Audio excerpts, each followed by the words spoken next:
안녕하세요. 주간 전망대입니다. 네, 10월 15일자 목요일 여느 때와 다름없이 목요일 오후 피곤했던 하루 장을 마치고 또 이렇게 시장 점검을 합니다. 오늘 1부에서는 최근 들어서 갑자기 하락폭이 커지면서 시장의 주목을 끌고 있죠. 환율 관련해서 살펴보는 시간도 준비했습니다.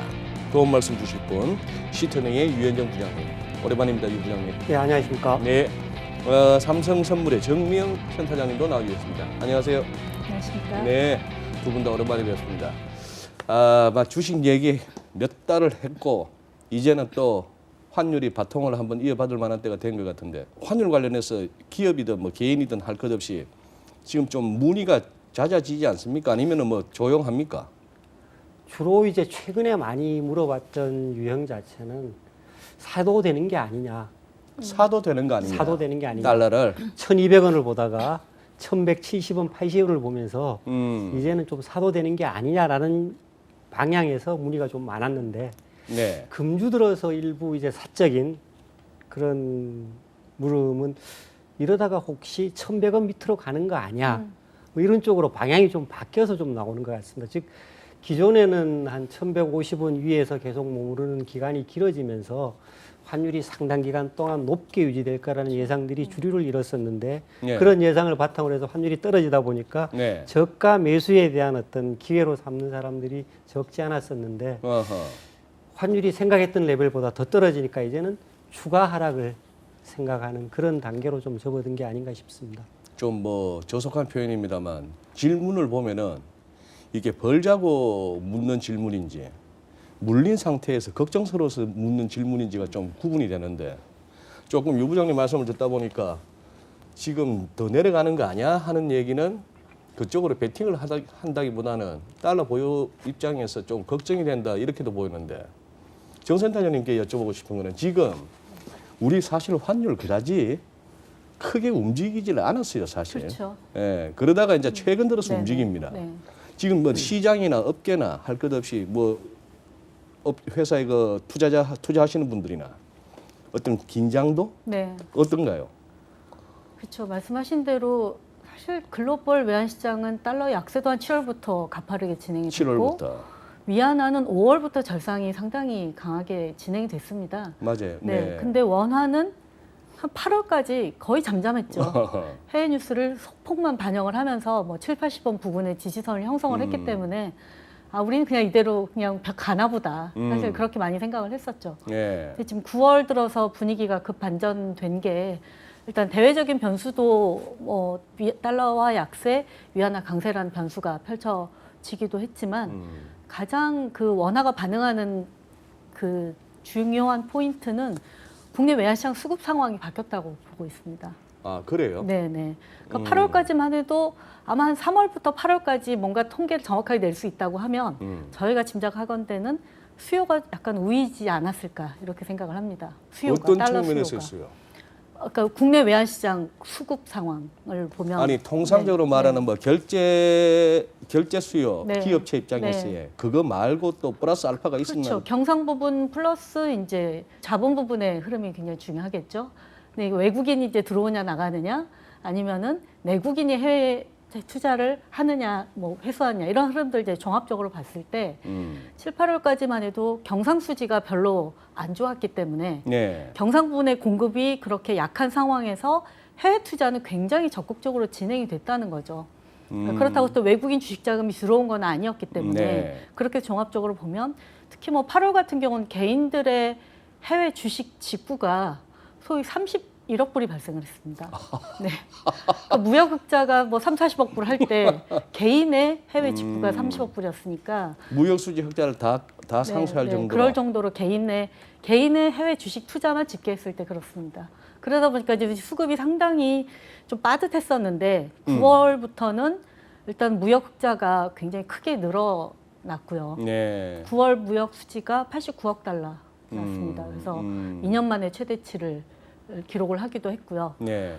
그 다음에 선박수주도 좀 뉴스들이 있었습니다. 선박수주. 네. 또 9월 말에도 있었고 10월 초에도 대우조선해양 2조 원 규모의 2조 원 네네. 규모. 쇠빙 LNG선 6척을 수주를 했습니다. 음. 그래서 이제 그런 부분들을 좀 종합적으로 보면 외환시장에 또 추가적인 또 달러 그 LNG선 발주에 대한 기대도 작용을 하고 있어서 그렇게 보면은 9월달 일단은 무역 흑자가 많이 나면서 외환 수급이 상당히 여유가 생겼다라는 걸 하나 말씀드리고 싶고 아까 이제 포지션이 어떻길래 이제 이런 질문을 하느냐 이런 말씀을 하셨는데 오늘 마침 그 데이터가 발표가 됐습니다. 그 어떤 기업들의 선물한 순매매. 아, 예. 예, 예. 근데 지금 상반기에도 기업들이 선물한 106억 달러 순매수고요. 106억 달러 네. 상반기에. 네네. 3분기에도 74억 달러 순매수입니다. 그러니까 3분기는 환율이 좀 하락하는 시기였는데 수출업체들이 보유한 달러를 매도하는 것보다도 수입업체들이 저가 매수 기회로 삼는 비중이 좀 더 높았다라고 해석을 해볼 수가 있겠죠. 지금 그 순매수라는 그 선물한 쪽에서의 네네. 기업의 선물한 기업의 순매수입니다. 선물안에서 네. 아, 예. 그리고 유 부장님, 지금 우리가 시황에 보면은 이제 다들 이제 달러 약세 합니다만 진정 지금 이걸 갖다가 우리가 달러 약세라고 막 정의를 해야 될 정도인가 싶은 게 제 말씀은 뭐냐 하면은 유로 달러 환율을 보나 달러 인덱스로 보나 달러엔을 보나 메이저 통화들은 최근에 금년 들어서 우리 다 보던 그 레벨이에요. 네. 지금 이제 최근 들어서 이제 뭐 위안화가 좀 급해지고 했던 그러면서 우리도 같이 하니까 달러 약세하는데 우선 우리 원화를 제외한 글로벌 달러 약세, 미국 달러가 약세를 보인다는 그 명제에 대해서 한번 평가를 해주신다면.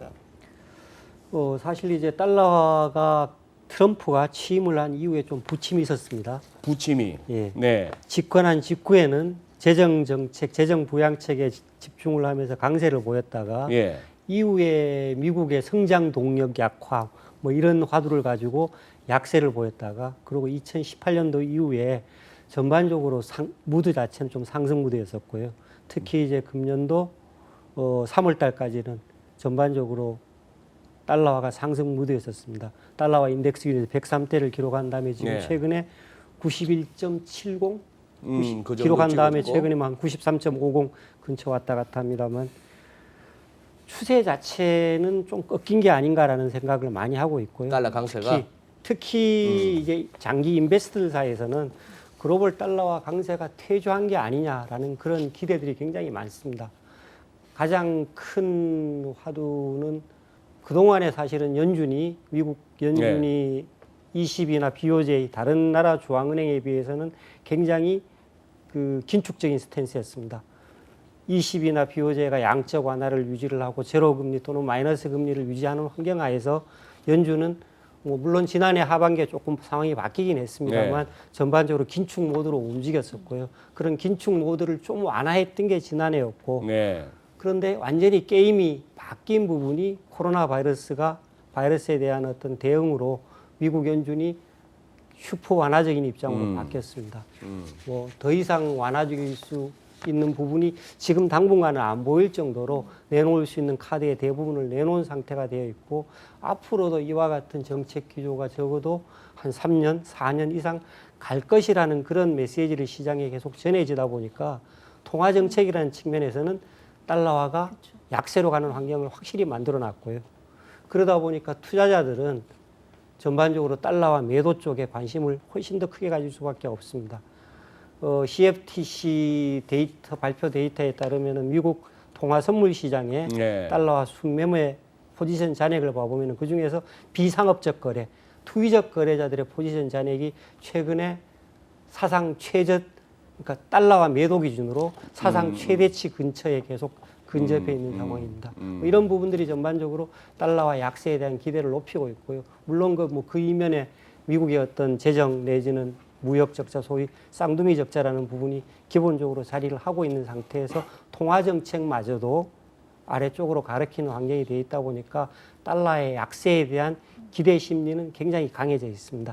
근데 정 선생님께 여쭤보고 싶은 거는 지금 유 부장께서 설명하신 통화정책 측면에서 돈 풀어 제낀다는 측면에서 달러 이제 많이 풀릴 거 아니냐 이건데 어디 달러만 풉니까? 네. 그렇죠. 그 부분에서는 뭐 유로존도 만만치 않고 그렇죠. BOJ도 꾸준하고. 근데 일단 올해 가장 금융시장에서 앞으로도 올해뿐만 아니라 제 주의 깊게 봐야 되는 지표는 실질 금리가 아닐까라고 생각을 합니다. 음. 그러니까 미국이 최근에 뭐 재정 통화 정책 쏟아부으면서 기대 인플레가 굉장히 올라갔거든요. 네. 근데 장기 금리는 꽉 묶여 있는 거죠. 예. 그러다 보니까 실질 금리 마이너스 폭이 마이너스 1%를 넘어가기도 했었죠. 그게 이제 달러 약세를 올해 4월 이후에 드라이브했었던 굉장히 중요한 변수였던 것 같고요. 그 다음에 이제는 중국의 상대적인 경기가 워낙 그 견조한 모습을 보였던 거, 이 부분이 시장에서는 이게 국제 통화의 헤게모니가 달러에서 위안화로 넘어가는 게 빨라지는 거 아니냐? 이런 기대랑 연결됐던 부분도 묶어져서 달러와 약세를 많이 얘기를 했던 것 같습니다. 근데 말씀하신 대로 사실 전체적인 지수 통화별로 등락률을 보면 이게 달러와 약세 국면이 맞나라는 의구심이 드는 건 맞습니다. 그러니까 네. 선진국 통화 대비로는 달러가 약세, 선진국 통화와 유로 중화권 통화에 대해서는 약세가 맞는데 나머지 신흥국 통화 또 다른 국가들 통화를 보면 그 통화들은 굉장히 지금 올해도 부진하거든요. 예를 그렇죠. 들면 뭐 브라질, 러시아, 뭐 이런 터키 이런 나라들 예. 통화는 뭐 지금 사상 계속 그 가치가 떨어지고 있는 상황이기 때문에 원래는 달러 약세다. 그러면 달러 약세를 바탕으로 신흥국으로 굉장히 자금 흐름이 원활하게 발생을 하면서 네. 신흥국 자산, 신흥국 통화 가치가 올라가는 게 정상적인 흐름인데 네. 확실히 지금의 흐름은 그런 성격의 달러 약세를 의미하고 있는 것 같지는 않습니다. 그래요. 그러니까 지금 전반적으로 어쨌거나 달러 약세에 대한 특히 또 미국 대선까지 앞둔 상태에서 그럼 달러 약세 기대 심리가 큰 것이 아까 유 부장님께서 소개해 주신 CFTC의 그 투기적 포지션의 순매도로의 쏠림이에요. 그럼에도 불구하고 아까 우리 하는 자료에서도 나왔던 우리 기업들은 왜 이렇게 순매수가 많으냐. 그리고 약간 이 심리가 좀 다르다 하는 측면에서 뭐가 불안해서 그럴까요?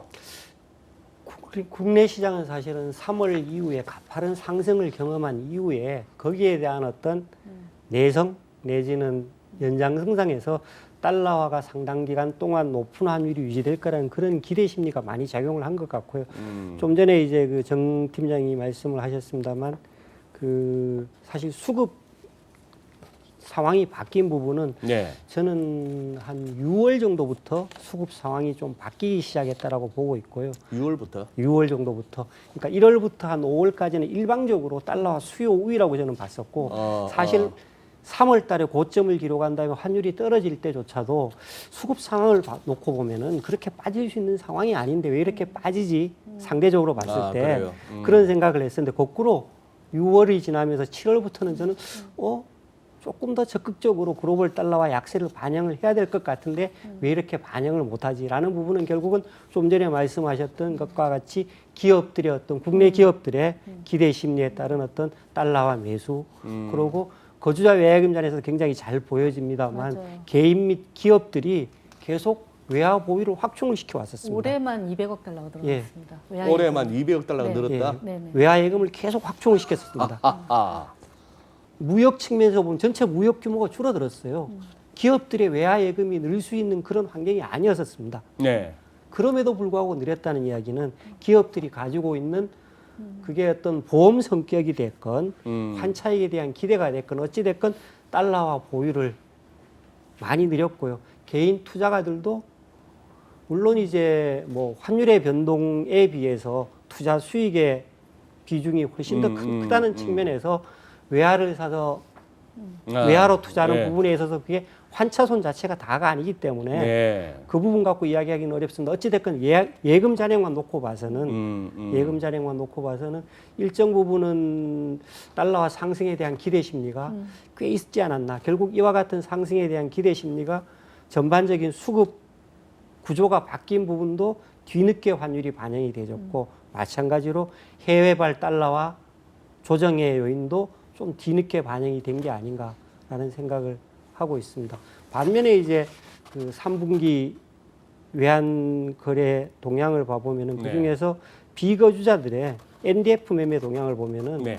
비거주자들은 계속 꾸준히 팔아왔습니다. 여기에서는 팔고 여기에서. 있었다. 굉장히 환율 상승이 가팔랐던 2월, 3월부터 팔기 시작을 해서 맞아요. 그게 아주 특이한 현상이죠. 10월까지 거의 빠짐없이 한 달을 제외하고 계속 순매도를 유지를 했었습니다. 그럼 여기는 그러면 상당히 벌고 있네요. 뭐 그렇게 단순하게 본다면. 전반적으로 상대적으로 물론 이제 뭐 여기가 전적으로 가지고 있는 포지션 자체가 워낙 자산이 상대적으로 많으니까 맞아요.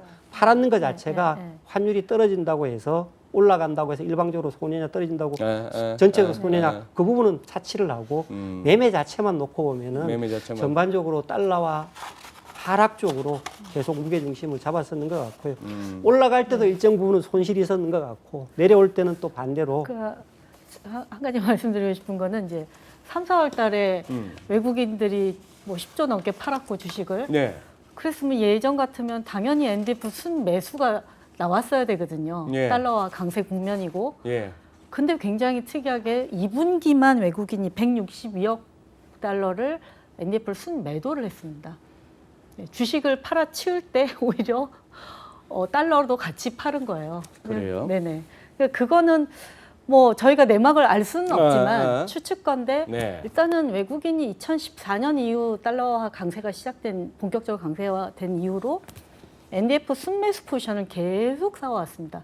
특히 2017년에 달러가 약세를 보이는 구간에서도 NDF는 순매도가 아니었어요. 여기에는 계속 예. 샀다. 예, 그게 이제 물론 투기적인 것도 있지만 그렇게 꾸준하게 샀다는 거는 결국 주식 자금에 대한 해지, 환해지가 아니었을까. 네. 그래서 오히려 이번 3, 4월 달에 굉장히 패닉이 일어났을 때는 환해지에서 미리 달러를 샀던 부분을 좀 풀었다. 풀면서 나가는 그런 흐름이 NDF 순매도로 나오지 않았느냐. 뭐 그런 측면이 좀 강했다고 보고. 그런데 오늘 나온 3분기도 보니까 70억 불을 팔았어요. 그래서 여기에는? 3분기는 그렇게 뭐 환율이 하락할 때였고 뭐 주식은 매도는 굉장히 완만한 시점이었고 그래도 70억 불을 파는 걸 보고 그 부분은 어떻게 보면 달러와 약세에 대한 베팅 이런 부분을 좀 반영하고 있겠다라고 짐작은 하고 있습니다.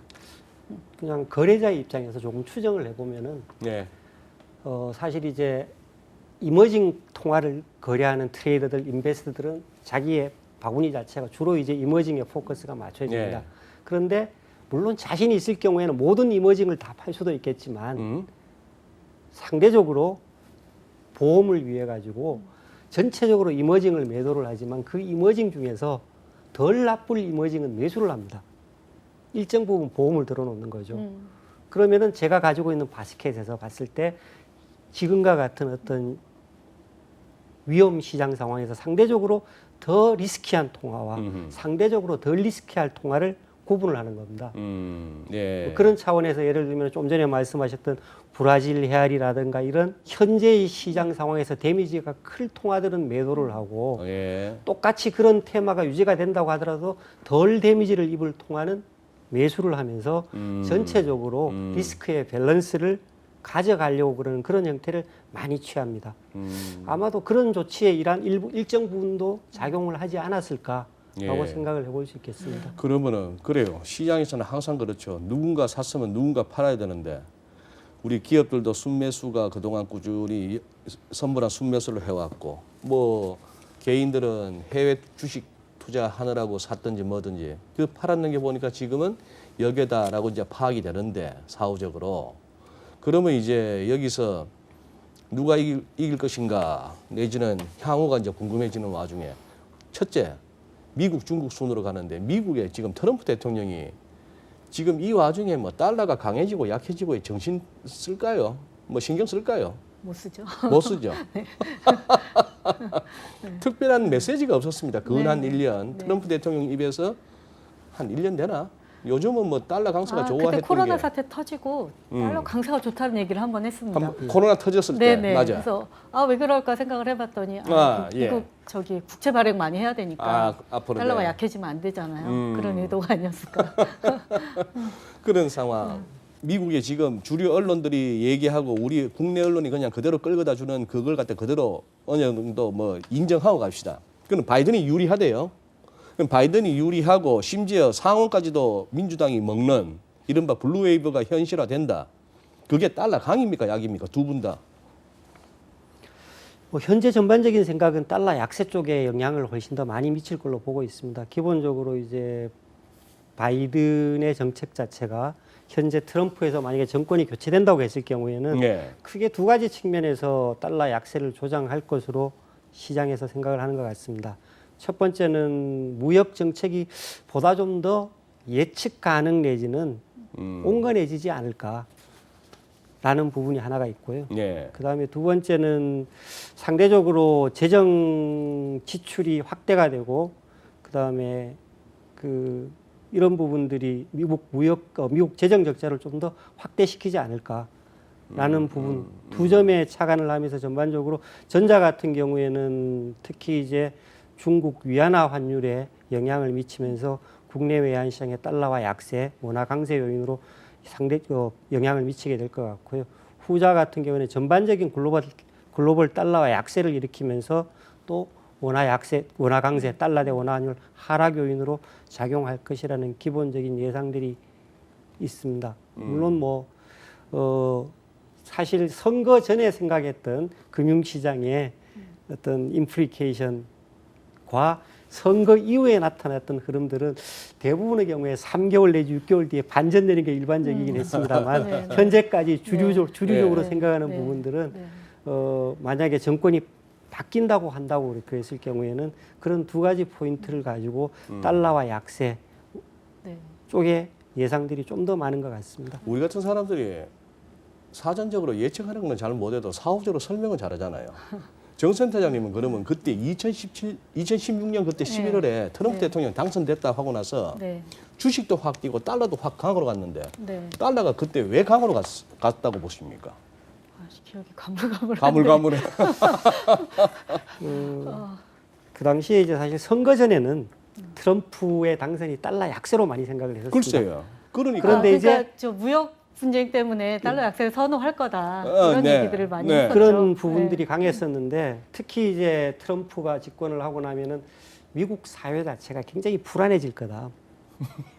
는 그런 생각들을 많이 가지고 상대적으로 이제 달러를 비선호하게 되는 그런 상황이 될 거라고 생각을 했었는데 딱 당선이 되면 당선 연설부터 시장이 바뀌었습니다. 당선 연설이 되면서 상대방을 포용하는 그런 연설을 했었습니다. 그러면서 아주 우아했죠 그때. 시장의 분위기가 확 바뀌기 시작한 거예요. 그리고 그 시점부터 뭐에 집중을 했느냐? 트럼프가 가지고 있는 감세 정책에 그렇죠.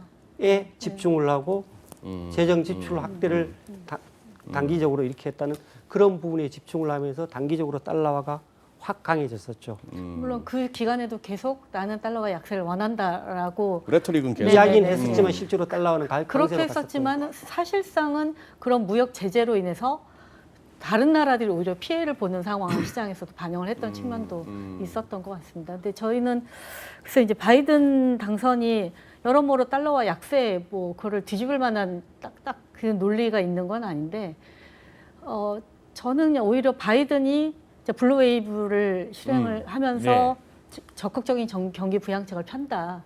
그랬을 경우에는 달러와 약세가 굉장히 마일드하고 네, 좀 건전하게 진행될 거다라고 생각을 합니다. 왜냐하면 지금 결국 코로나가 완전히 정책의 프레임을 바꿀 수밖에 없는 상황으로 만들었고 네. 그 환경에서 연준이 깔아주는 이 멍석 위에서 정부가 마음껏 성장의 그런 동력을 마련해라라는 메시지를 계속 주고 있잖아요. 근데 어쨌든 민주당은 그런 관점에서 정책을 펼 거라고 지금 공약을 하고 있는 측면에서 보면 지금 글로벌 주요국 중에 아마 정부가 뭔가 정책 주도권을 쥐고 강하게 성장 정책을 펼 수 있는 나라는 어디가 있을까요? 미국하고 중국 정도가 아닐까 싶습니다. 유럽은 쉽지는 않을 것 같아요. 예, 지금 통합채권 발행한다고 했지만 재정 정책을 이렇게 그러면 어느 분야를 해서 어디에 돈을 어떻게 투입하자 이렇게 합일된 목소리로 진행하기는 상당히 어렵다는 거죠. 저 동네는 뭐 되는 것도 없고 안 되는 것도 없는 게 EU 회복 기금 합의됐다는 것들이만 실행이 안 되고 있는 거 아니에요 지금. 근데 아까 그 말씀은 상당히 의미가 있어요. 달러 약세가 마일드하게 그거 세상이 아주 편안한 상황이거든요. 그렇죠. 미국의 무역 수지가 계속 꾸준히 적자를 갖다가 적정히 그러면서 전 세계적으로 달러가 풀려나가고 그런 식으로 달러가 약세돼 준다면은 다른 나라들도 금리 인하를 통해서 경기 회복 시도 나서는데 환율 부담 없고 이런 식으로 하다 보면 서로 좋고 좋은데 그게 이제 너무 급격하게 달러 이러다 휴지되나 소리 나올 정도로 급격하든지 이러면은 뭐 패권이 뭐 중국 위안으로 넘어가나 해서 괜히 미국 심기 건드리는 소리가 자꾸 여기저기 나오고 하고 그거는 또 이제 길게 못 가는 거고 그 이제 마일드한 달러 약세. 네.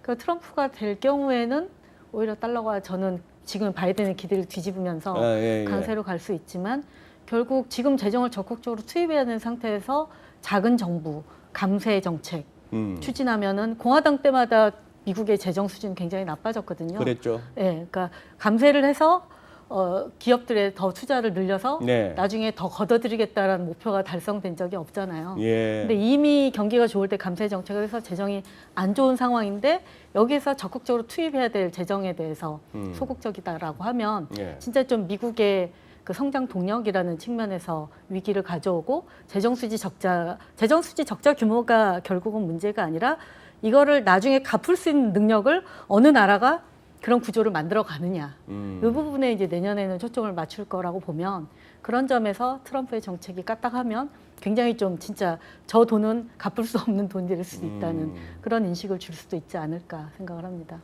아까 잠시 우리 마이크 테스트라는 중에 정명선 퇴장님 멘트가 너무 재밌었어요. 지금 위안화 네. 뭐 국내 언론의 보도 가운데 뭐 황당한 걸 아까 하나 뭐 읽으시대? 저도 어느 분이 질문을 하셨는데 깜짝 놀래가지고 뭐라고요? 위안화 가치가 15년 만에 최대 상승했다. 15년 만에 최대 상승했다? 네, 그렇게 하면 어떻게 들리시나요? 그냥 얼- 위안화 가치가 15년 내 최고치다라고 딱 그렇게 들리잖아요. 들리네. 아. 근데 이제 그 10월 9일 날 저희 휴일 때 그 연휴 이후에 장기 연휴에 오픈했을 때 환율 변동이 그 클로징 하기 전에 환율 대비 절상된 폭이 그 폐기제 폐지한 뒤로 가장 컸다. 컸다 그 이런 말을 얘기인 거죠. 하는데 네. 그래요. 이틀 사이에 한 1.45% 정도 네, 네. 절상이 맞아요. 됐죠. 네, 네, 예. 네. 그 딜러들 용어로 텐빅 빠진 거 아니에요? 예. 텐빅 빠졌죠. 그렇죠. 예. 네. 텐빅 빠졌는데 뭐 차트도 보면 막쭉 가는데 그거야 뭐 놀던 사이에 여기에 그 사이에 빠졌던 거 한꺼번에 반영하면 그렇죠. 그런데 문제는 그러면 리즈너블 합니까? 미안화 절상 흐름은 이래저래 봤을 때 타당하다. 전반적인 스트래티스트들 또는 트레이더들이 보기에는 달러 대 원도 그렇고 사실 달러 대 위안도 그렇고 반등할 때마다 팔기에 굉장히 좋은 플레이 패턴을 보이고 있습니다. 그리고 받쳐주는 소위 시장 주변의 테마도 전반적으로 그쪽으로 쏠려 있고요. 지금 말씀드렸듯이 미국의 정치 상황도 조금 그쪽으로 쏠려 있는 데다가 뭐 한간에서 이야기하기를 글로벌 소위 주요 국가 산업국가 중에서 2, 4분기 이후에 플러스 성장을 기록한 나라가 중국밖에 없다. 가장 빠르게 코로나 충격으로부터 회복하고 있다는 그런 논리도 있고요. 그리고 주가랑 환율 놓고 봤어도 그 플러스 기록한 데가 예. 미국 말고는 중국, 한국, 대만, 그다음 호주는 통화는 같이 강세고 주가는 약세입니다. 그러니까 그거 네. 모두가 다 오른 나라는 지금 세 나라밖에 없죠. 그 다음에 뭐 상대적인 금리로 보면은 지금 월등하게 중국 금리가 과거의 기준으로 가서 높지는 않습니다, 사실 그죠? 그런데 모든 주요국 금리들이 0%의 금리를 기록하는 와중에 3% 금리가 어디입니까? 엄청나게 높은 금리죠, 상대적으로. 거기에다가 자본시장은 계속 확대되고 있고 글로벌 소위 투자 인덱스들도 중국의 자산, 중국 금융자산의 비중을 계속 확대시키고 있고요. 이런 부분들이 전반적으로 위안화 강세에 대한 기대치를 계속 강화시킬 수 있는 그런 요인으로 작용을 하고 있습니다. 분명 주식으로 말할 것 같으면은 9월 달에는 예를 들어 뭐 애플 주식 분할, 테슬라 주식 분할 그때 이렇게 흥분했던 세력들은 지금 현재로서는 물린 상태입니다. 환율도 어떻게 보면은 1200원 위에서 그리고 1180원 지지력에 기대어서 이렇게 했던 액션들은 현재로서는 지금 조금 이제 곤혹스러운 상태죠. 더 밀리면 초조하고 그런 상황인데 그럼 이제 분위기는 보니까 지금까지의 스토리 갖고는 반등이 힘들 것 같고 우리가 또 생각 못했던 뭔가가 나와야 환율은 튈 것 같은데 우리 유 부장님께서 그때 한참 그 스파이크 신고 뛸 때 아니에요? 2003년에 1140원. 대한민국에서 1140원에 이 족보를 잠깐만 한번 소개해 주시죠. 외환위기 이후에 이제 원화가 자기 자리를 찾아가는 과정에서 상당한 규모의 무역 수지 흑자를 바탕으로 해서 원화 강세 압력, 달러 대 원화 환율 하락에만 이 압력이 굉장히 강했습니다. 그런데 약 한 2년여 동안 1150, 1250 정도의 박스권이 굉장히 길게 유지가 됐었습니다. 예.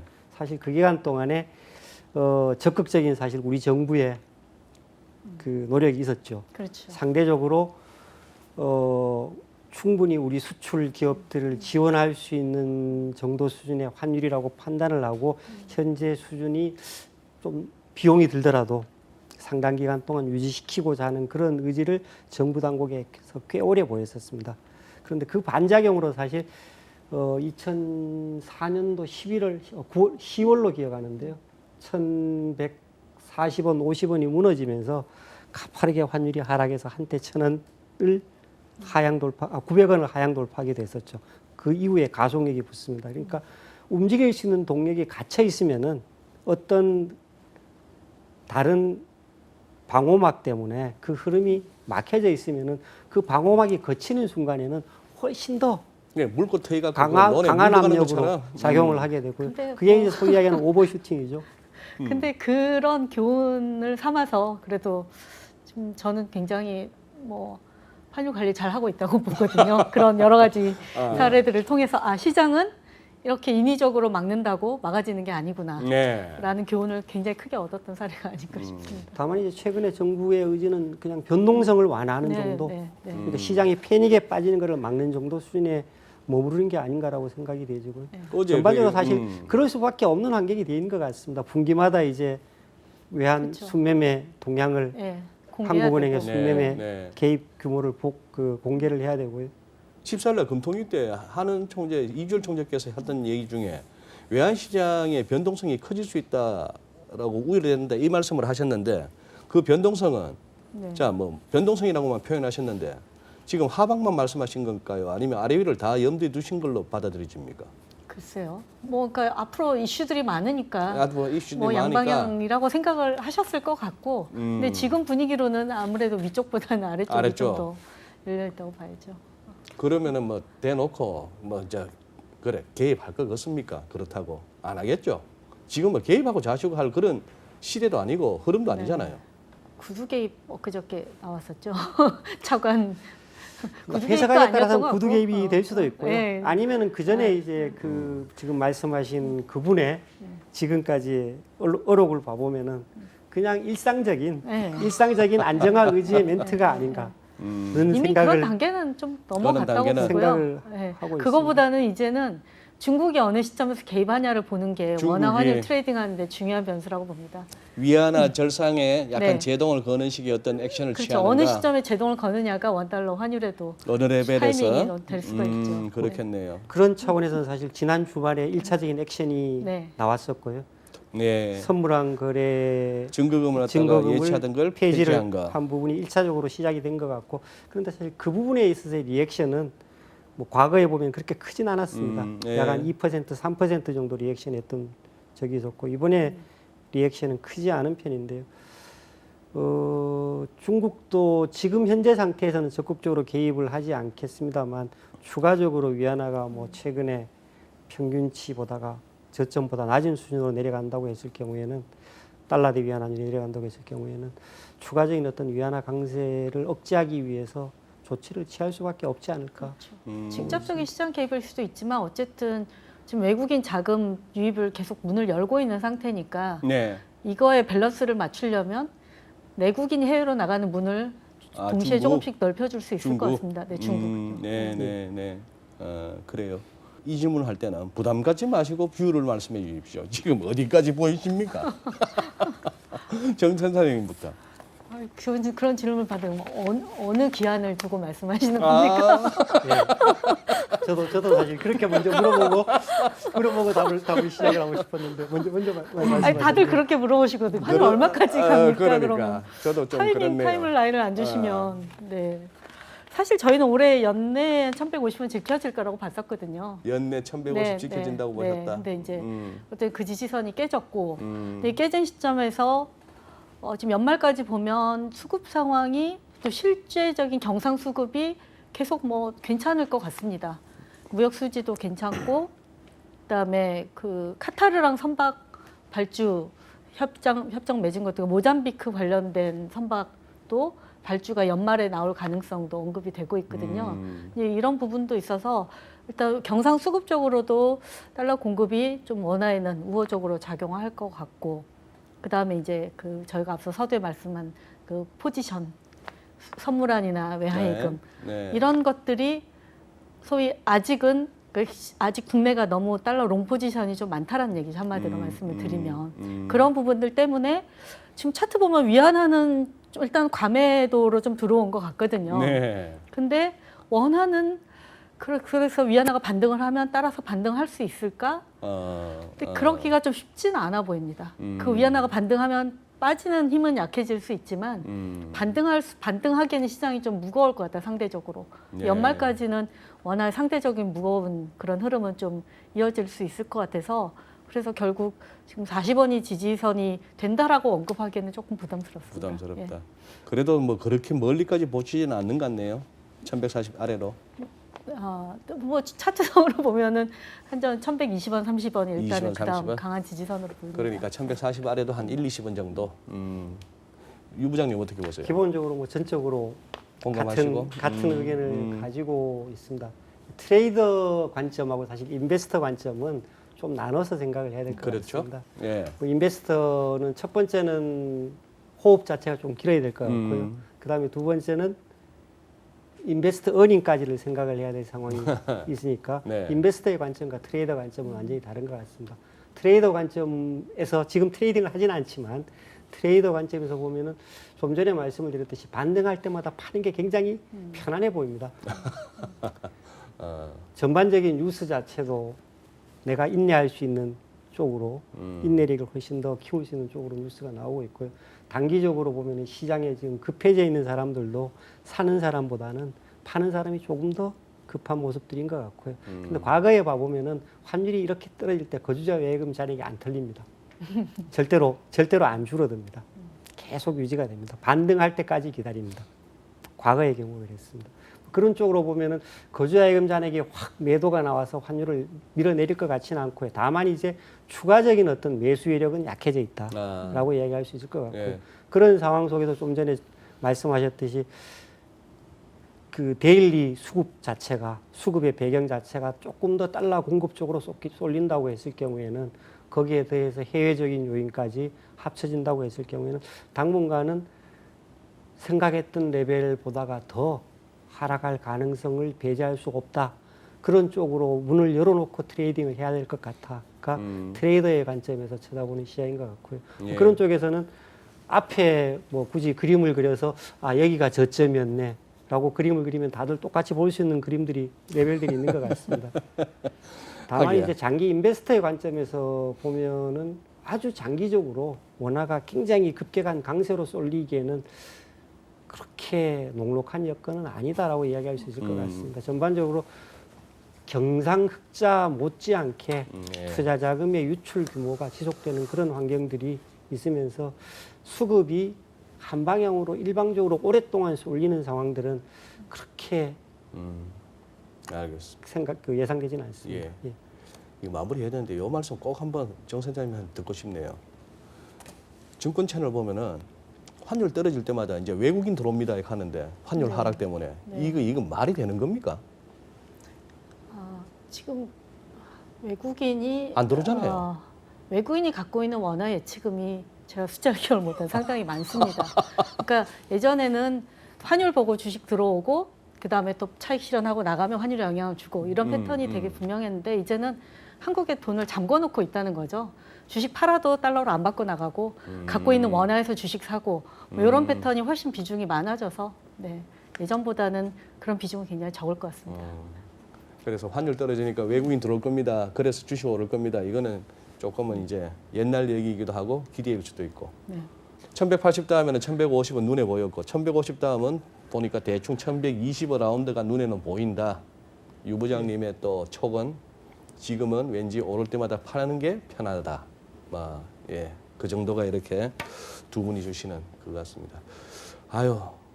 요새는 하루하루가 서프라이즈의 연속이라서 밤사이에 또 무슨 뉴스가 나오고 시장이 또 언제 또 획 돌지도 모르는 그러나 지금까지 흐름으로 봐서의 지금 우리 외환시장과 환율 진단이었습니다. 두 분 고맙습니다. 2020년 10월 15일자 주간전망대 2부 이어가겠습니다. 지금 우리 그동안에 시장에서 다들 그렇게 얘기했습니다.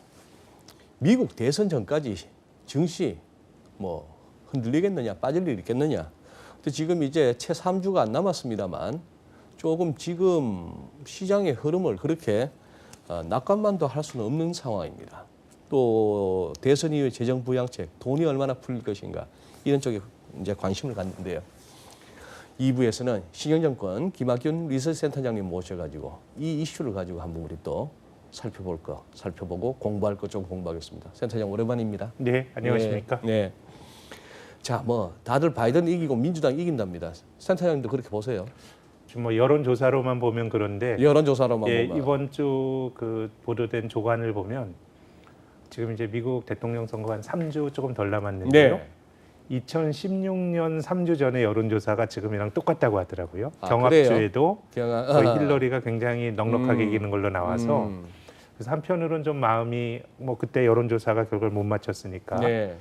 한편 뭐 약간 좀 그래도 뭔가 결과에 대한 찜찜함이 있는데 네.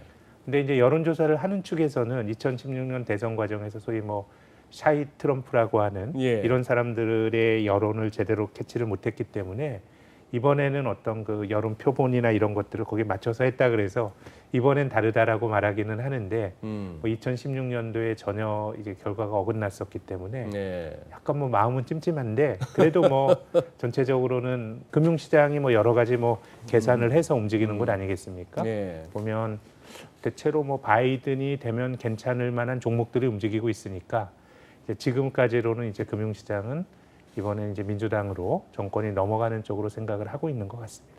간략하게 그 방금 말씀하신 바이든이 되면 뭐 좋을 만한 종목들, 뭐 업종들, 신재생 에너지 신재생. 뭐 이런 쪽이 되겠죠.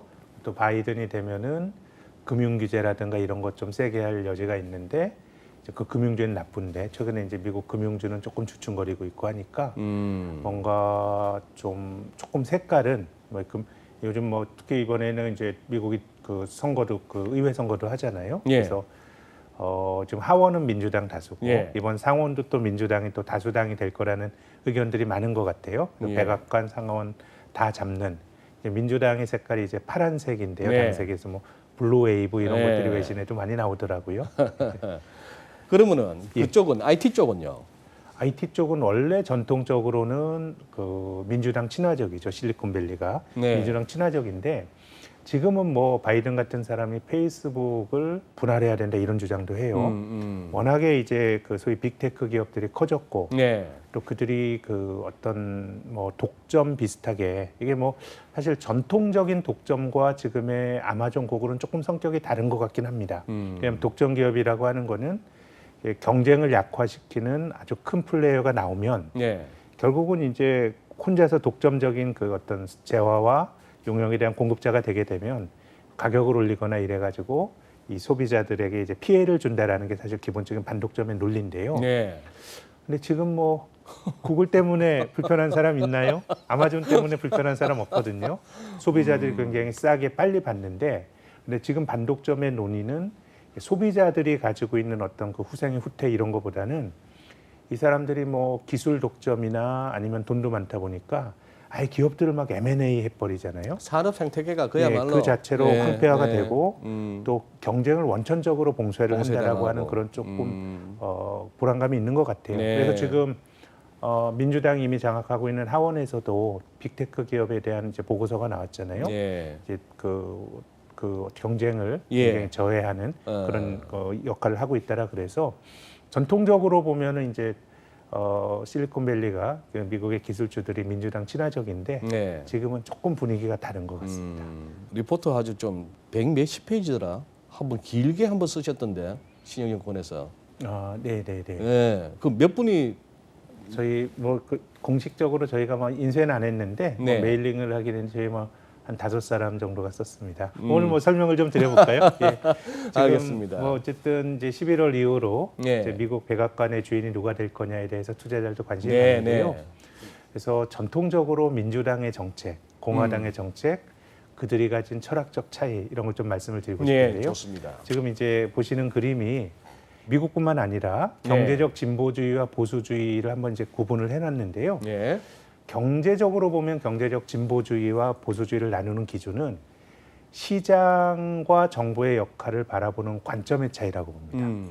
경제적 진보주의자들은 시장은 완전하지 않다고 봅니다. 예. 그러니까 정부가 시장의 불안전함을 정부가 개입을 해서 어느 정도 그걸 치유해야 된다는 게 개입주의자들이 경제적 진보주의자고요. 네. 대체적으로 이제 미국의 민주당이 그런 전통을 따르죠. 뭐 지금 우리나라에서 집권하고 있는 한국의 더불어민주당도 기본적으로 이제 그런 철학을 따르는데요.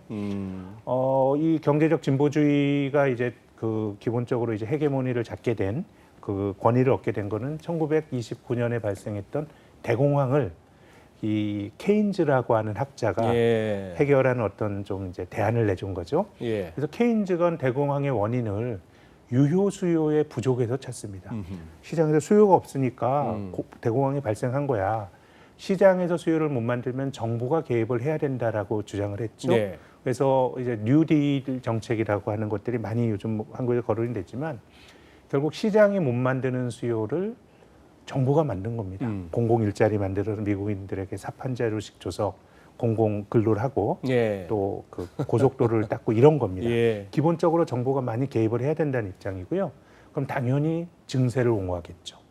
정부가 많은 역할을 해야 된다 그러면 세금 더 걸어서 정부가 많은 돈을 써야 된다라는 게 기본적으로 케인즈 경제학의 입장이고 미국 민주당의 입장입니다. 그 세금을 어디 부자한테 많이 거둔다는 거예요. 전부 납세자들한테 뭐 전체적으로 높죠. 전체적으로? 전체적인 세율이요.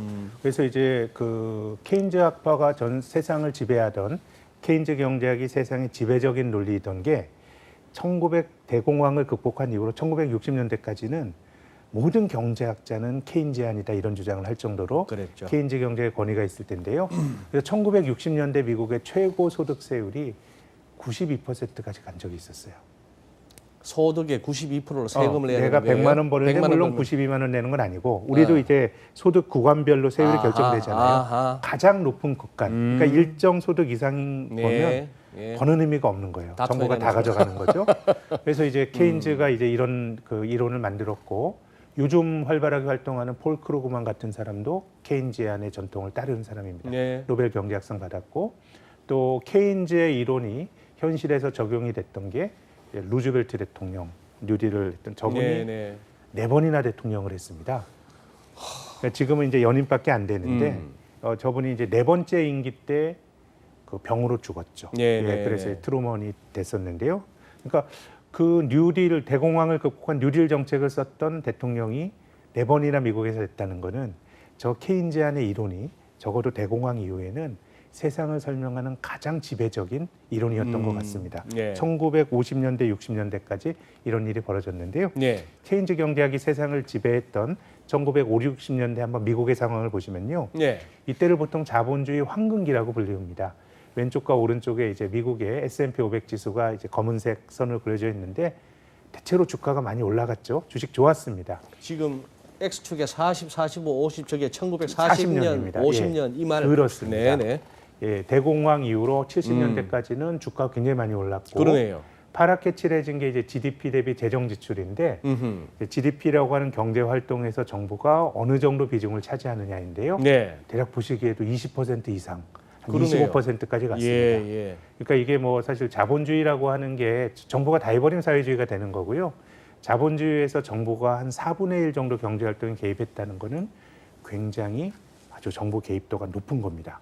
오른쪽에 보시는 거는 역시 주가 지수와 미국의 최고 소득세율을 그려놨거든요. 네. 보시면 90%가 넘죠. 이때가 물론 이제 2차 대전이 끝나고 정부가 굉장히 공공부채가 많았던 전쟁이 많았던 시기여서 네. 증세한 것도 있지만 네. 기본적인 철학은 정부가 많은 거를 해야 된다라고 하는 입장이었습니다. 중간에 공화당 대통령이 있었습니다. 뭐 아이젠하워 같은 사람은 전쟁 영웅이죠. 2번이나 대통령이 됐는데 네. 이때 아이젠하워 같은 공화당 대통령을 리버테리안 리퍼블리칸이라고 불러요. 리버테리안은 저거죠. 그 민주당. 예. 민주당화된 공화당원이라는 거예요. 공화당 대통령이 됐다고 하더라도 세상을 움직이는 철학은 정부가 많이 개입하고 이런 철학에서 벗어나지 그 않는다는 것이고요. 네. 그래서 아마 요람에서 무덤까지 이런 얘기는 아마 소장님은 들어보셨을 텐데 요람에서 무덤까지를 들어보신 분은 아마 제 또래 아재 좀 되는 사람일 텐데요. 제가 태어났던 때 네. 그때는 요람에서 무덤까지가 자본주의의 일반적인 모델이었습니다. 태어나서 죽을 때까지 내가 다 해줄게. 요즘 이제 북유럽에 있는 복지국가 모델이 네. 자본주의의 일반적인 모델이었습니다. 그때 뭐 우리 옛날에 어릴 때 뭐 스웨덴 같은 나라는 저렇다 뭐 그렇게 배웠잖아요. 근데 이제 그 미국마저도 미국 맞아. 그 대신에 세금 많이 내. 정부가 세금 다 많이 해줄게라는 게 케인즈 경제학의 철학이었고요. 네. 그래서 민주당은 기본적으로 증세를 선호하고 정부가 많은 걸 해야 된다라고 생각하는 겁니다. 그래서 이제 대공황 이후로 1960년대까지는 케인즈 경제학 그리고 민주당 그 큰 정부의 시대가 이어진 겁니다. 네. 근데 1970년대에 나타났던 스태그플레이션이란 거를 케인즈 경제에 설명을 못 해요. 예. 예, 일반적으로 실업률과 물가는 반대로 움직입니다. 음. 경기가 나쁘면 실업률 높아지겠죠. 네. 경기가 나쁘면 사람들이 물건을 못 사고 수요가 약해지니까 물가가 떨어집니다. 경기가 좋으면 물가가 올라가고 실업률은 떨어지는데 1970년대 이제 글로벌 경제가 인플레이션이 물가가 높아지는데 실업률도 같이 높아지는 케인즈 경제학으로 설명하지 못하는 현상이 발생하면서 바로 경제적 보수주의자인 소위 뭐 밀튼 프리드만을 태두로 한 뭐 통화주의자라고 볼 수도 있겠습니다만은 어떤 경제적 보수주의자들이 등장합니다. 경제적 보수주의자의 철학은 뭐냐면 왜 정부가 개입을 해? 가능하면 시장에 맡겨두는 게 좋다라는 겁니다. 그래서 밀튼 프리드만이라는 사람 역시 노벨 경제학상 받았는데요. 보수주의 경제학의 태도죠. 이 사람 네. 어떤 주장했냐면 대공황도 이게 뭐 유효 수요가 부족해서 발생한 게 아니고 1929년에 미국의 중앙은행인 연방준비제도가 갑자기 긴축을 해서 그 쇼크를 줬다는 겁니다. 원래 시장은 잘 돌아가는데 네. 중앙은행이 뭘 잘못해서 위기가 발생했다는 게 기본적으로 통화주의 밀튼 프리드만의 주장인 거죠. 네. 그래서 80년대부터 나타났던 현상은 뭐냐면 가능하면 정부가 개입하지 말자. 정부가 개입하지 말고 규제 완화 감세해주고 시장이 답이다라고 하는 뭐 이런 현상을 조금 비판적으로 보는 사람들은 신자유주의 이렇게 얘기를 하는데요. 우리에게도 잘한 그 레이건 대통령이 이 철학을 받아서 저분이 80년 대선에서 카터를 이기고 대통령이 되는데 어떤 주장을 했냐면 모든 문제는 정부 그 자체이다. 대통령이 그런 주장을 한 거예요. 모든 문제는 정부가 정부의 문제다. 존재 그 자체가 정부의 문제다라는 존재 거죠. 그 자체가 문제다. 시장에 맡겨두면 잘 돌아간다라고 하는 철학이 근간에 깔려 있는 겁니다. 네. 그래서 레이건 이후에 1980년대, 90년대도 한번 보시면은 주식이 굉장히 좋았습니다. S&P 500좀 많이 올랐죠. 요 음영 처리된 부분 80년대, 그렇습니다. 90년대. 네. 예, 주가가 많이 올랐고. 아, 요때 한번 블랙먼데이 살짝 한번 있었네. 그렇습니다. 뭐 한 3개월 짧은 조정이었고 예, 네. 미국 증시 만들어지고 가장 강력한 강세장이 나타났는데 GDP 대비 재정 지출을 보시면 1950년대 반대죠. 정부의 역할이 줄어듭니다. 그러네요. 그리고 세금 깎아줍니다. 그러네요. 그렇죠? 그래서 80년대 레이건 이후로 소위 신자유주의 시대, 혹은 프리드만식의 규제 완화나 작은 정부의 시대가 열린 겁니다. 역시 그때도 민주당이 집권했었죠. 네. 클린턴 대통령이 90년대 2번 재선됐잖아요. 네. 그때는 반대로 리버플리칸을 리버테리안으로 불렸습니다.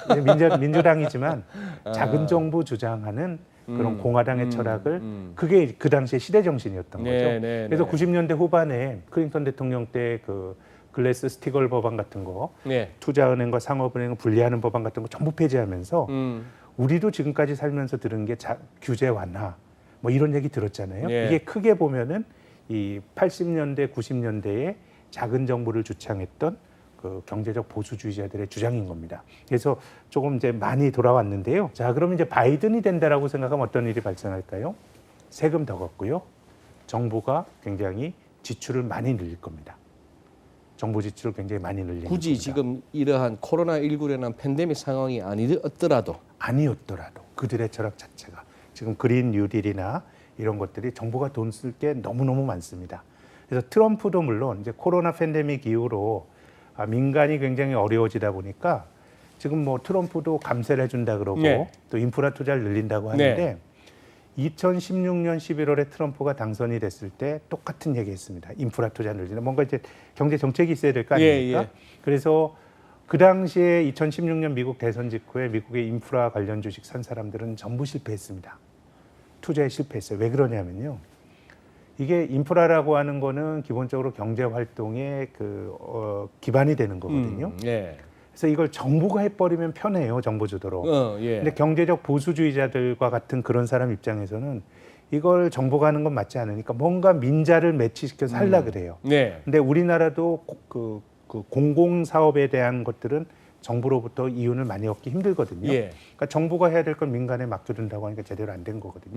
그래서 음. 이번에도 트럼프가 뭐 인프라 투자를 늘릴 거다라고 주장을 하고 있지만은 제 생각에는 이게 제대로 될지는 명확치는 않은 것 같아요. 예. 근데 이제 코로나 이후로 이제 굉장히 큰 정부의 시대가 네. 뭐 많은 나라가 정부가 뭐 재난 기본소득 같은 걸 막 주잖아요. 네. 정부가 소득까지 지원해 줄 정도로 큰 정부의 시대가 열렸는데 예. 민주당이 집권한다 그러면 진짜 돈 쓰는데 좀 돈 쓰고 싶어 하는 사람들이 어쨌든 그 세상이 열리게 되는 거예요. 그래서 예. 앞서 말씀드린 것처럼 경제적 진보주의자가 맞냐, 정부가 경제에 많이 개입해야 되는 사람들이 맞냐, 아니면 가능하면 정부가 개입을 덜 해야 되는 게 맞냐, 이거는 오랫동안 풀리지 않는 논란인 겁니다.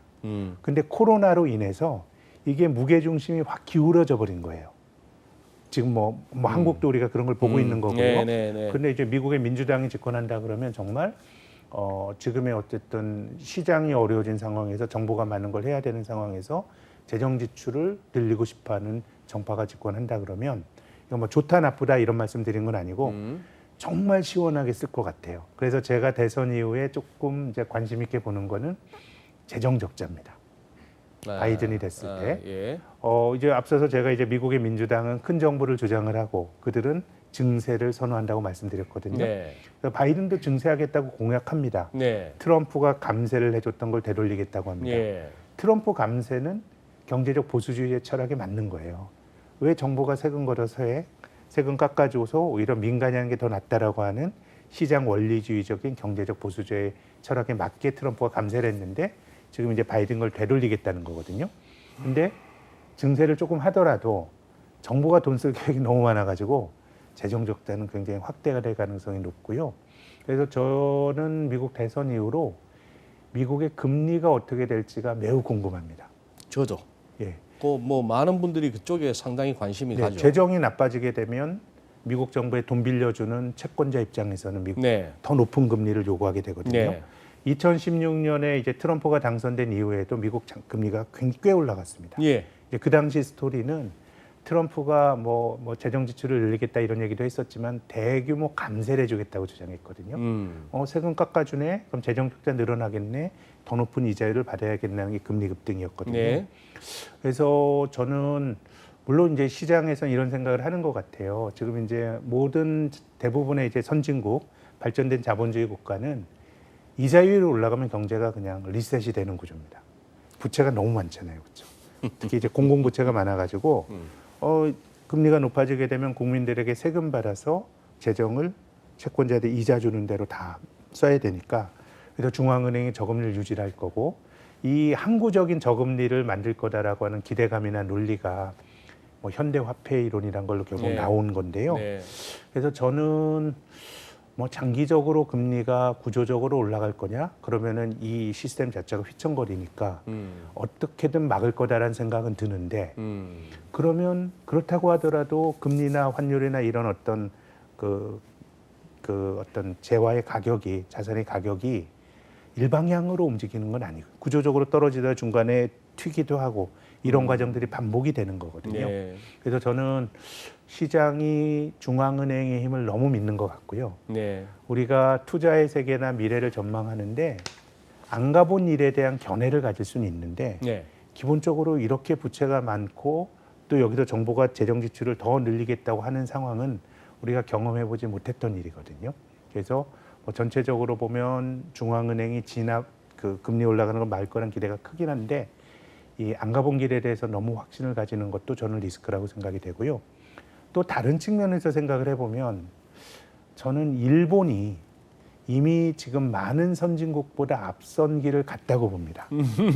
거의 뭐 경기 재미없었고 임상실험 하다시피 했죠. 이미 갔죠. 2000년대 네. 초부터 양적 완화 했잖아요. 양적 완화 했고 그래서 YCC 하고 예. 마이너스 금리 하고 뭐 다 했잖아요. 다 했죠. 근데 그러면서 결국 일본의 GDP 대비 정보 부채가 200%까지 넘어갔거든요.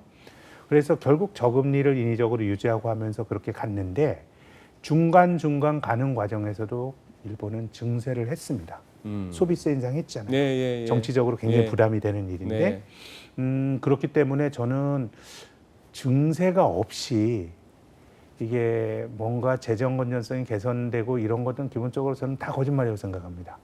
그래서 지금은 민주당이 물론 이제 증세를 주장하고 있지만 뭔가 자기들의 지출 플랜이 너무 커서 저는 이제 이후에 금리가 올라갔을 때 금융시장 특히 이제 그동안 막 달렸던 미국의 성장주들은 일반적으로 이제 금리가 올라갈 때 성장주들은 좀 취약한 경향이 있죠. 네. 예, 내가 먼 미래에 벌 이익을 지금 당겨와서 그런 기대를 가지고 주가를 형성하는데 이제 금리가 높아진다는 건 할인율이 높아지는 거니까 일반적으로 성장주 주가가 무너질 때는 이제 금리가 올라가는 거라서 저는 금리 올라가는 게 매우 조금 대선 이후에 굉장히 좀 그러니까. 관심 있게 봐야 될 그런 요인이라고 봅니다.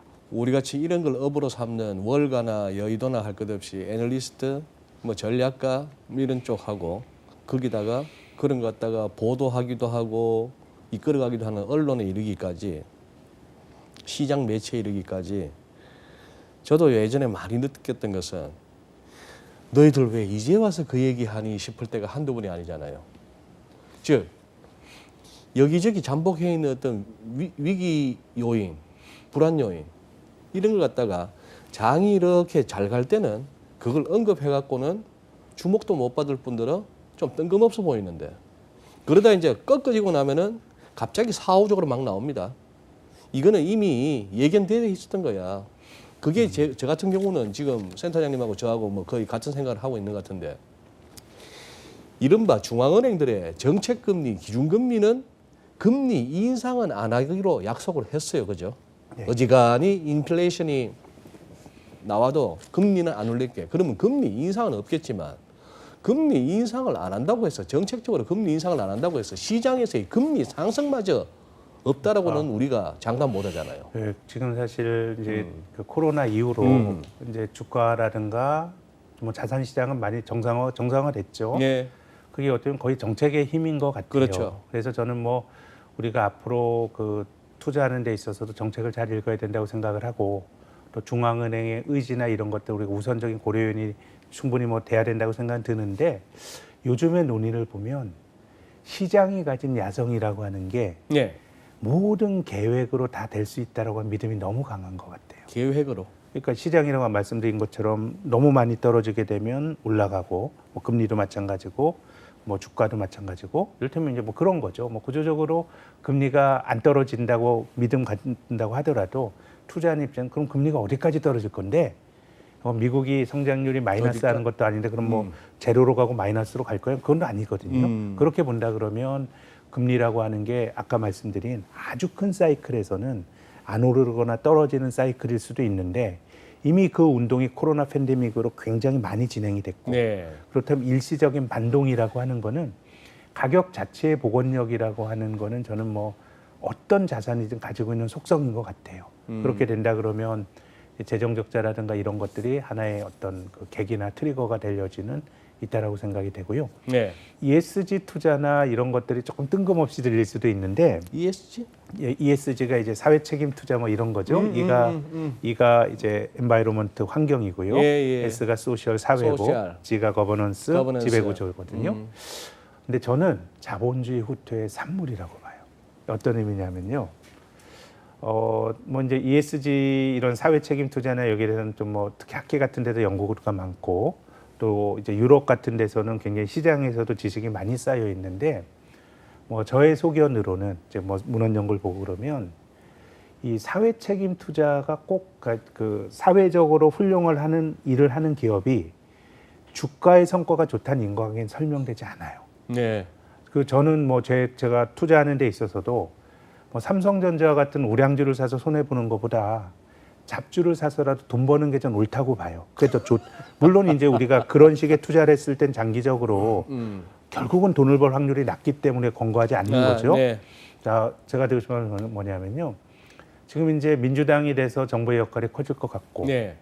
또 코로나 이후에 또 어느 나라나 거의 제 생각 앞으로 비가역적으로 10년은 정부가 많은 거를 해야 되는 세상이 된 것 같아요. 근데 코로나 이전에도 정부가 나서야 한다는 주장을 하는 그런 목소리들이 되게 많았어요.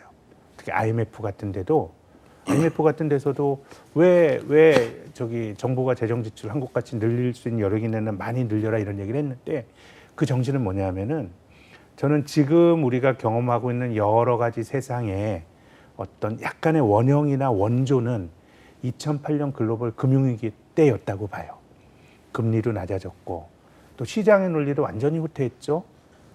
리먼 하나 날려버렸더니 차라리 리먼 구제금융해서 살리는 게 더 낫다라고 본 거예요. 금융이 서로 막 연결이 됐고 이러다 보니까 그러니까 중앙은행의 힘이 커졌고 결국은 저금리하에서 경제가 지탱돼서 온 거예요. 근데 코로나 발병 이전에도 그 국제통화기금 IMF 같은 데서 권고의 정신은 뭐냐면 중앙은행이 돈을 많이 풀어놨는데 이게 자산시장에만 도는 거예요.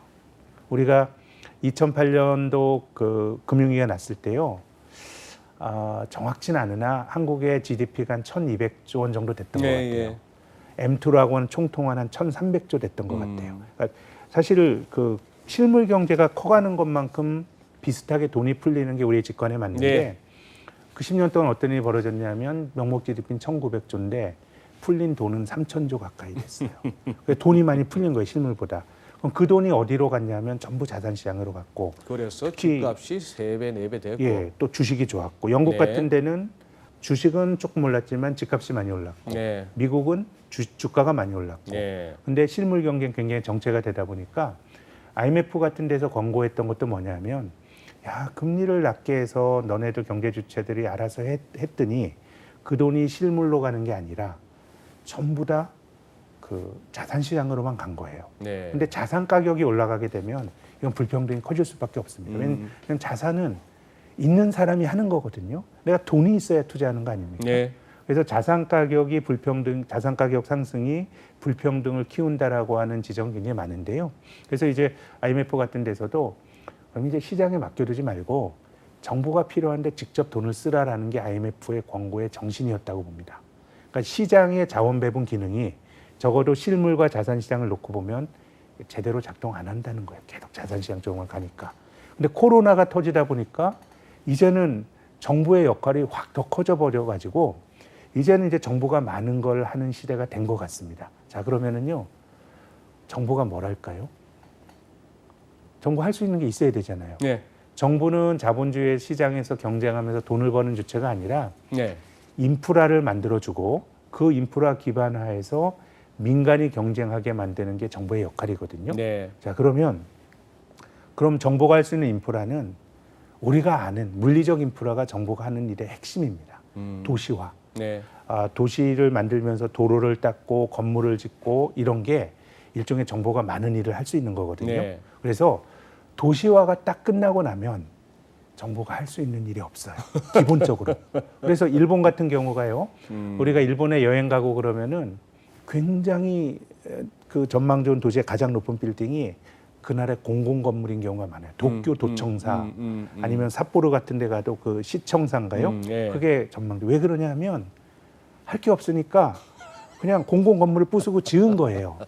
자, 그래서 제가 말씀드린 건 뭐냐면 지금 정부의 역할이 비가역적으로 커지는 시점인데 많은 선진국들이 이미 도시화가 완성이 됐어요. 그럼 뭘 해야 될까요? 명분을 가진 투자를 해야 되는 겁니다.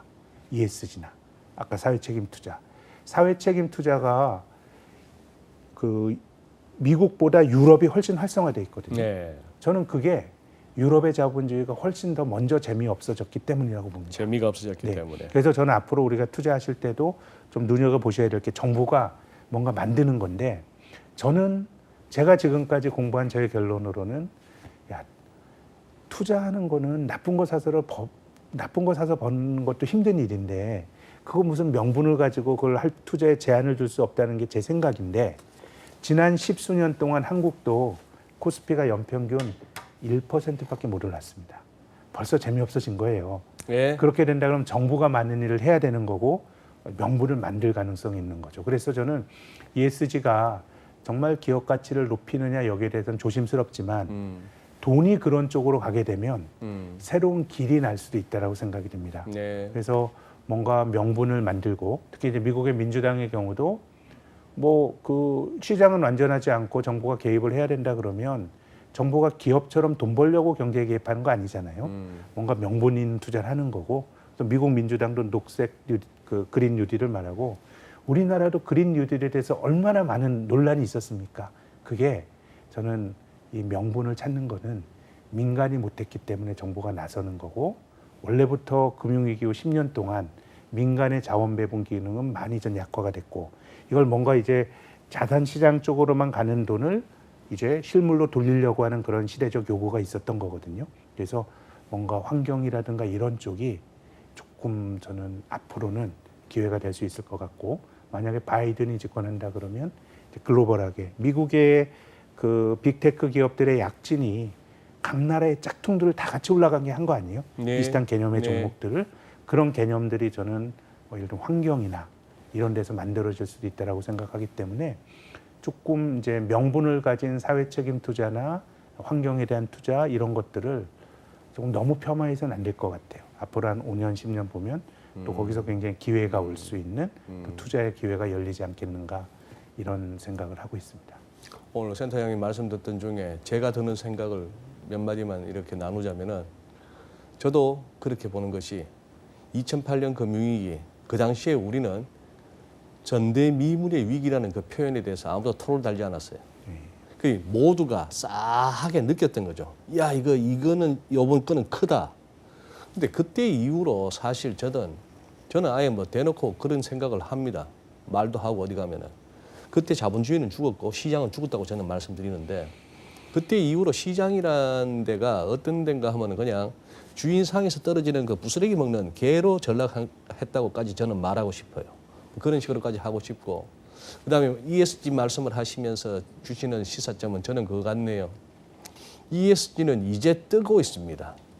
이제 뜨고 있는 개념이고 처음 듣는 사람에게는 뭐의 약자다도 설명해 줘야 되는 그런 건데 늘 그렇거든요. 투자의 관점에서는 비트코인이 뭐지 할 때 들어갔던 분들 다 먹었어요. 그죠? 브라질 국채도 잘 모르겠는데 브라질 국채 처음 들어갔던 분들 다 먹었어요. 그런 것처럼 지금은 BBIG 삐익은 아닙니다. 제가 봐서는. 얼마 전에 뭐 정부에서 거래소에서 이렇게 40개 카테고리 적어줬습니다만 수시로 들여다보는데 그거 발표한 이래 그 종목들 다 지금 물리고 있습니다. 그런 거 보면은 차라리 ESG가 뭐지 할 때 여기는 차라리 관심 가져볼 만한데 충분히 오를 만큼 오르고 더 좀 과한 거 아니야 하는 느낌이 드는 그 와중에 BBIG를 갖다가 들이미는 그런 쪽은 그리고 저는 기본적으로 정부가 시장도 무슨 시장은 합리적이라는 명제가 있지만 그렇게 저도 뭐 믿지는 않지만 시장이 실패가 잦다 보니 그렇다고 해서 시장이 실패를 갖다가 훈계하고 지도할 만큼 저는 정부도 그렇게 똑똑하다고는 생각 안 하는데.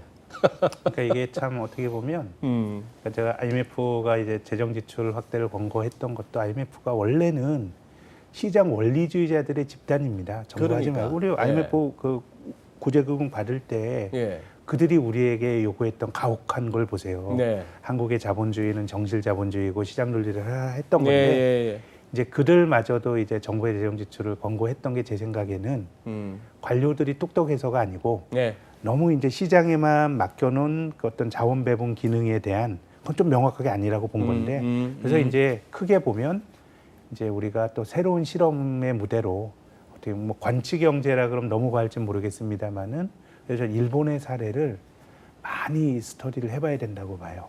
금리가 굉장히 낮아지고 우리가 직관적으로는 금리가 낮으면 주식 올라가겠네. 일본 주가 장기적으로 좋았나요? 프랑스도 성장 유럽에서 굉장히 이제 잘 못하는 나라가 돼버렸는데 네. 그러니까 마크롱이 와서 막 바꿔보려고 노력하는 거 아닙니까? 금리가 마이너스까지 가는데 프랑스 주가가 장기적으로 좋지 못했기 때문에 네. 그런 성장이 떨어지는 나라에서 정부가 또 어떤 명분을 만드는 그런 투자의 기회 또 저금리라 그래서 꼭 주가가 그걸 반영하지 않았다는 것들 그래서 저는 조금 먼저 고령화가 되고 먼저 성장 잠재력을 잃은 나라들을 스터디를 해볼 필요가 있는데 네. 그래서 어쨌든 뭐 저도 정부가 뭐 전지전능하지를 않다고 생각하지만은 아무튼 큰 판이 벌어지고 있는 건 맞는 것 같아요. 정부 주도에. 예. 어제 이주일 총재께서 몇 번이나 언급했던 게 그거 아닙니까? 저출산 고령화로 인한 그래서 재정 건전성에 악화가 우려된다. 뭐 그런 어떤 그건데. 그러니까 뭐 아주 큰 어려움으로 가기 전에 뭔가 여력이 있을 때 한번 큰 판이 이게 또 결과는 모르겠어요. 결과는 모르겠어. 모르겠으나 그 기간이 상당히 긴 기간 동안 예. 멍터리도 많겠죠. 예. 사기도 많고. 예. 그렇지만 맞아요. 투자하는 사람들은 저는 거기서 또 기회를 보는, 기회를 보는. 그런 또 밸런스를 갖춰야 된다고 봅니다. 예. 그나저나 어쨌거나 선거 결과가 11월 3일 이후로 너무 길게 끌지 않고 클리어하게 선거가 나오고 네. 결과가 나오고 거기에 또 뭐 불복 같은 그런 어떤 불미스러운 일이 없고 무엇보다도 뭐 공화당이 됐건 민주당이 됐건 그 이른바 상원 하원을 다 장악하는 세력이 나와야 이게 일이 되는 거예요. 네, 우리가 오바마 때도 봤고 뭐 했지만 이게 하원은 어디가 하면 이게 네, 네. 말만 무성하지. 지금 뭐 금융시장은 이제 민주당이 백악관부터 상하원 다 잡을 수 있다는 기대가 제 생각에 뭐 우려보다 기대가 투영되는 것 같고 아마 뭐 경기부양책 이런 것들을 저는 이제 어떤 투자의 하나 기회로 팀으로 하는 건 맞는데 네. 아유 뭐 어느 정파가 잡아서 돈 써서 될 거면 지금 이렇게 왔겠습니까? 그러니까 이 너무 큰 기대를 가지시기보다는 어떤 약간의 뭐 어떤 개념이나 네. 전체적으로 뭐 전 자본주의를 바꾸기 힘들다고 봐요. 네. 아까 말씀드린 것처럼 ESG나 이런 사회책임 투자가 사람들이 고상해져서 그런 게 아니고 그러니까 민간에서 못하니까 그런 개념들이 만들어지고 있다고 봐요. 네. 다 뭐 공적인 연기금이 그런 시장을 만드는 거거든요. 네. 그래서 앞으로 그런 시장들이 커질 수 있으니까 하나의 투자의 기회로 우리가 또 활용할 필요는 있다고 봅니다. 알겠습니다. 그리고 뭐 우리 시청자 여러분께서도 어느 정도 저희 뭐 김학균 센터장님이나 뭐 하다못해 저의 어떤 시장을 보는 기본적인 어떤 그 성향이나 뷰는 조금 짐작들은 하시겠지만 이렇게 뭐 김 센터장님도 이렇게 말을 아끼는 게 보여집니다.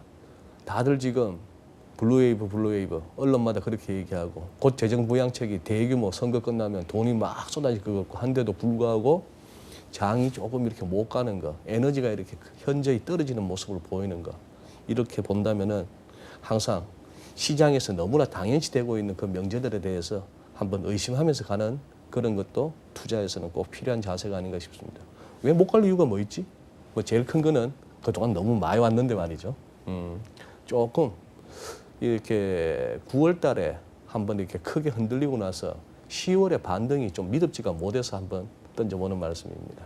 그 부분에 대해서는 한 30초 정도만 센터장님 비유를 한번. 네, 많이 올랐고 또 앞서서 제가 그 명분 있는 걸 사실 민간에서 잘 나갔던 거는 전부 다 빅테크 기업인데 네. 그래도 너무 그들만 잘 나가다 보니까 또 그들이 공격의 대상이 되다 보니까 뭔가 이제 그 민간이 잘 못하던 생활에서 했던 나름의 활로도 네. 지금 사회적으로 조금 모두가 살기 힘든데 특정 기업이나 몇 명은 잘 나가려면 이게 또 공격의 대상이 되는데 미국에서 벌어지는 일들이 그런 것 같고 30초만 더 말씀드리면요. 야, 그러면은 구글이나 아마존과 같은 기업이 예전에 닷컴 버블 때와 같은 그런 아주 엉터리 같은 기업처럼 쓰러질 거냐? 그러지 않죠. 아니죠. 쓰지 않는데 저의 주장은 밸류에이션이 너무 높아요. 아. 그럼 PER 100배의 주식을 사는 사람은 이 플랫폼을 기반으로 해서 사업을 많이 늘리면서 그 성장의 포텐셜이 크다는 걸 보고 사는 건데 이제 뭘 하는 거에 대한 태클이 엄청나게 많이 들어올 거예요. 한국에서 공정거래위원회가 한국의 빅테크 기업에 대한 거 금융업 진출은 쉽지 않을 거고요. 그렇게 본다 그러면은 조금 이제 재미없었던 민간에서 잘 나갔던 어떤 것들은 양극화의 주범으로 지금 공격을 받는 그런 세상이 된 것 같고요. 뭐 지난 10여 년 해보면 빅테크 기업들이 주주들만 부자가 된 거예요. 그렇게 된다 그러면 앞으로 10년의 패러다임이 지금 정부의 역할이 더 커지는 상황에서 그쪽일 거냐라고 보면 저는 그쪽은 아닐 거다라고 생각합니다. 그래요. 알겠습니다. 피곤한 하루셨을 텐데 늦은 시간까지 또 고맙습니다. 예, 감사합니다. 주간 전망대 이번 주는 여기서 마무리하도록 하겠습니다. 뭐 금세 갑니다. 그리고 아침 저녁 날씨가 또 하루하루가 달라집니다. 미래선 하다가 벌써 이제 코앞에 다가와 있는 가운데 시장은 조금은 이렇게 변곡의 조짐 내지는 조심스러워하는 모습들이 보입니다. 돈이 들어가 있고 포지션을 취하고 계신 그런 상황이라면은 늘 이렇게 마음 한 구석이 찝찝할 수밖에 없는데 그래요. 이 어려운 시기 잘 헤쳐나가시길 바랍니다. 주간 전망대 사랑해 주시는 시청자 여러분께 감사드리며 오늘은 여기서 마무리하겠습니다. 고맙습니다.